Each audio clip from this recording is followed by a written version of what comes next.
আজি কংগ্ৰেছ দলৰ যি তথাকথিত যোগদান কাৰ্যসূচী হৈছিল তাত এটা অতিকে গুৰুত্বপূৰ্ণ নিন্দনীয় কথা কোৱা হৈছিলে যে আমি ধুবুৰীক শিৱসাগৰক তিনিচুকীয়াক আমি ধুবুৰী বনাম।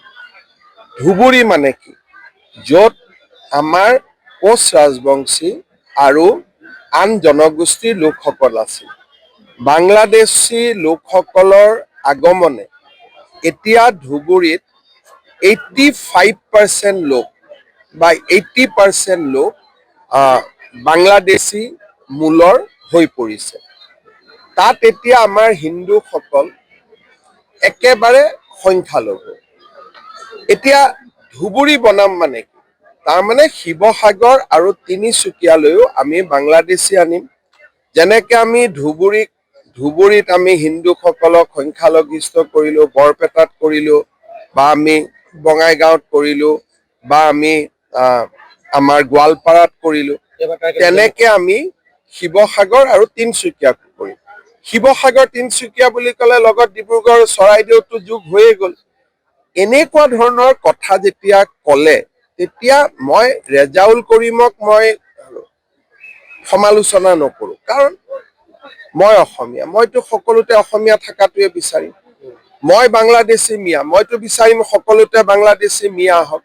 কিন্তু গৌৰৱ গগৈয়ে লগে লগে থিয় হৈ ক'ব লাগিছিল যে আপুনি এনেকুৱা কথা কিয় কৈছে? মই শিৱসাগৰৰ MP, শিৱসাগৰ হৈ থাকিব। এই কথাষাৰ তেওঁ স্পষ্টভাৱে ক'ব পাৰিব লাগিছিলে যে শিৱসাগৰ হৈ থাকিব, তিনিচুকীয়া হৈ থাকিব।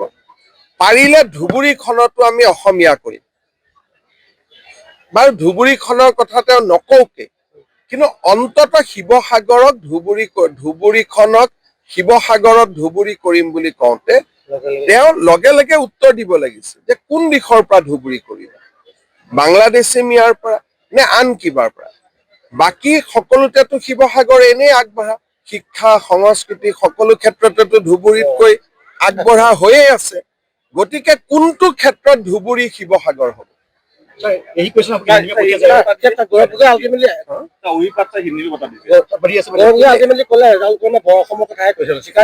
এইটো বৰ অসম নেকি? তাৰমানে বৰ অসমৰ জেগাত মিয়া অসম বুলি কৈ দিয়ক।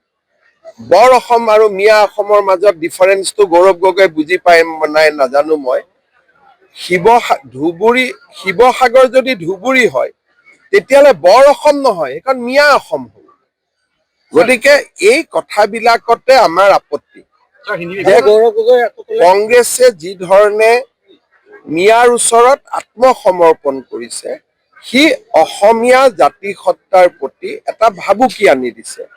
আৰু কংগ্ৰেছৰ যদি অসমত তেওঁলোকে আৰু এবাৰ শাসনলৈ আহে, গোটেই মিয়াই অসমখন লুটি পুতি খাব, একো বাকী নথব।